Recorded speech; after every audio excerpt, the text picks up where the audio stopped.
这是一个呼吸机的项目，然后屏幕是采用的施通温的 STVC101，外置的单片机的话用的是 ST 的 STM32F103。那现在的话，我们是先插上电。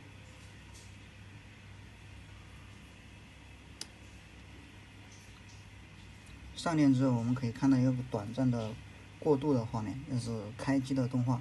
然后我们选择语言，选择英文，点击 OK 之后会出现一个呼吸率的一个选项。这个里面的话是我们的一个波形图。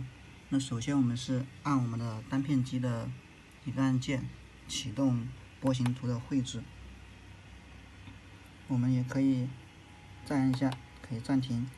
按另一颗键的话，按一下另一颗键就可以清掉我们的波形图，重新绘制。